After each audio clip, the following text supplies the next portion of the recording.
I am Lieutenant General Ulysses S. Grant, General-in-Chief, United States Army's commanding. And with me today, you are in the War Room.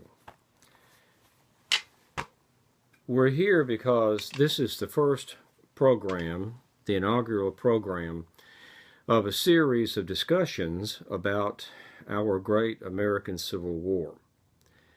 It was a war of many facets, many people, many places, and we will talk about as many of them as we can.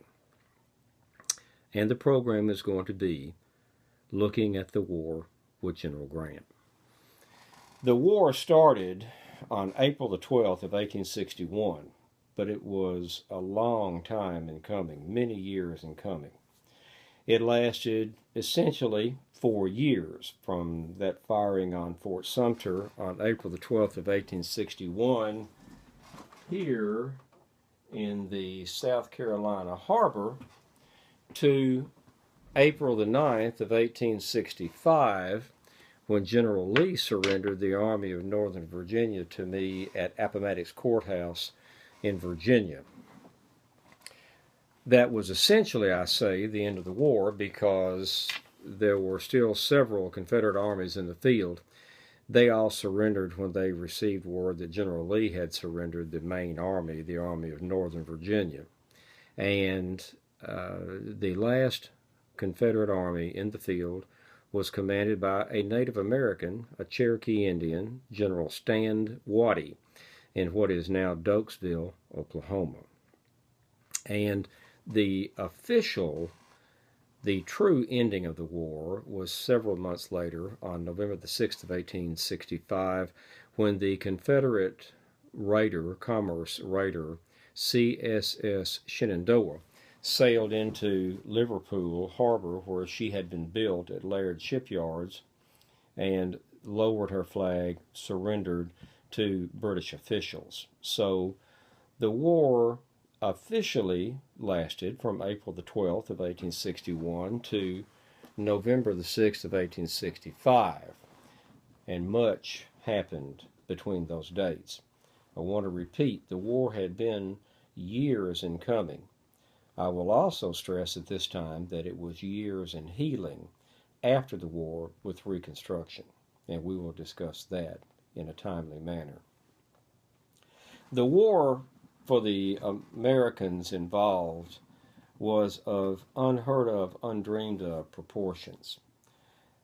There were approximately 4 million soldiers who participated and fought in the war.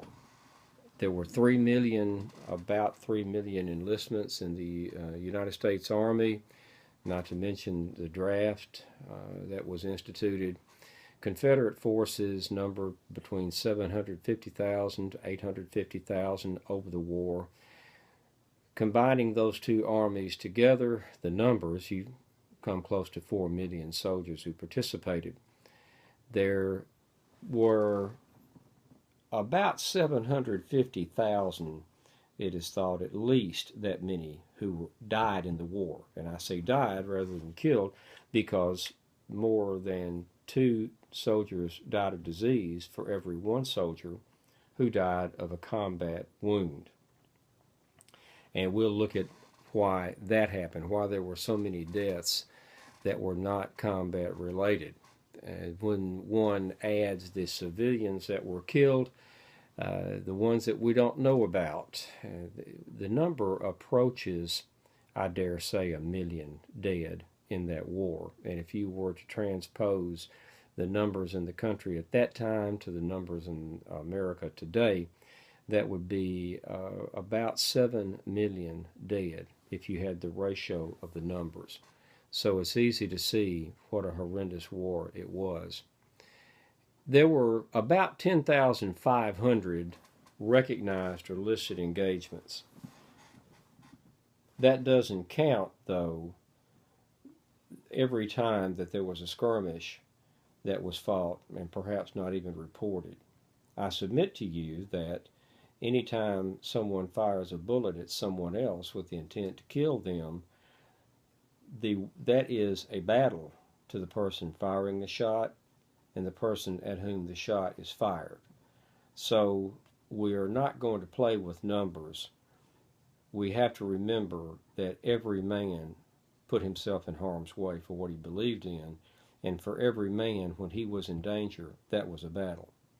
But for the statistical purposes, about 10,500 battles, 4 million soldiers, about. This program is going to look at the Army, the Navy, and with the Army, the cavalry, and the artillery.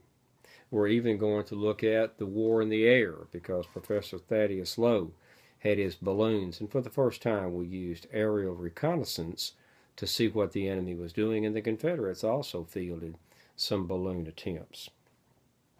We're going to talk about weapons and technology and how they coalesced and came together to evolve weapons and to evolve industry that was supplying a war and the weapons that men were using to fight the war.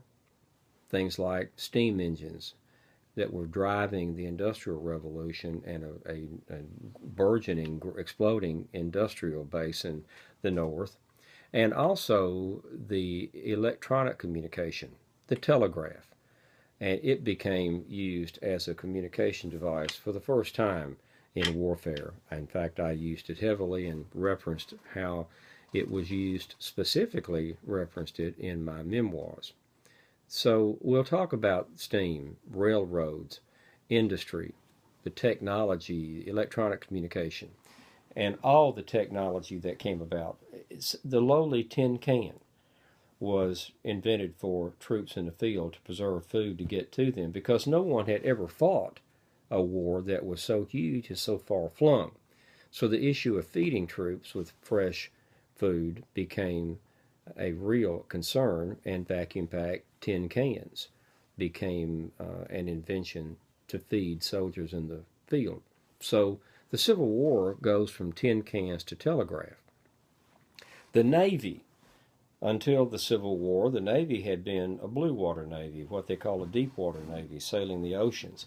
But because rivers were so important in the war in the Southeast, where it was fought predominantly, there had to be developed a river navy, which became known as the brown water navy, as opposed to the blue water navy. And they fought with totally different vehicles, ships, and totally different tactics. So the Navy grew and innovated with the River War and with the Deep Water War, which was fought all over the world, as I referenced with the CSS Shenandoah, being a commerce raider that sailed all over the world fighting for the Confederacy.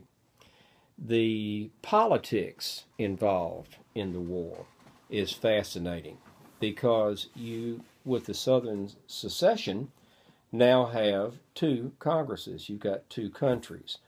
And the activities of those two Congresses were incredible. What they did, how much they did, how well or how poorly they did it. So we've got politics, North and South. We've got the home front, North and South. How did the people back home feel about the war? What did they do to support their soldiers in the field? And how was the economy? How was the quality of life at home for the people, the girls, as the song says, the girl I left behind me, and the family? We'll talk about people, places, and events, and follow the journalistic guide of the 5 W's: who, what, when, where, and why. Who fought? Where did they fight? When did they fight? Why did they fight? And even how did they fight? And why were they successful, or why did they fail in what they were trying to do? So the people, the places, the events, the personalities, people from the common soldier and the heroism of the common soldier all the way to the highest general in the Federal forces, myself, in the Confederate forces, General Robert E. Lee. So the personalities of the men who fought the war, rank and file to leadership. We will talk about the leadership, where they fought the battles, and what the battles were, and why they were fought, where they were. We'll talk about also strategy and tactics. Strategy is the overall plan, tactics is the implementation of that plan.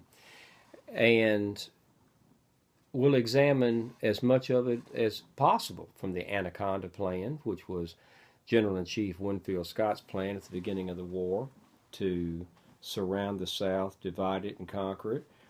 But the Anaconda Plan, that term was a sneering joke, because the size and the people involved in what General Scott said it would take to win the war for the North was incomprehensible to the people of the country, North or South, at that time. And the press, the journalists, laughed at it and called it the Anaconda Plan, where the big snake squeezes its victim. So you should know that the Anaconda Plan was a joke. The term was a joke. However, you should also know that that is ultimately what federal forces did to win the Civil War. And we'll go from the Anaconda Plan to the Petersburg Trench Warfare Campaign that I instituted with General Lee the last year of the war in Petersburg, Virginia. The causes and the results are going to be examined. The people who fought and why they fought. Both armies fought for principle and purpose. We'll look into that, the politics, the home front, all arms of the Army and the Navy. We're going to look at everything. I also invite you, if you have a question of me that you would like to hear me address on this program, please send it to me at my e-telegraph address. And that address is generalgrantscampaigns@gmail.com. generalgrantscampaigns@gmail.com. Send me what you'd like me to address, or perhaps a question. I will answer all of them, or as many as I can. And I encourage you to ask me what you'd like me to address and talk about. And I will get to them as quickly as possible, because I want to talk about what you want to hear about and what you would like to know. So until we meet again, which will be soon, this has been Looking at the Civil War with General Grant. I bid you good day.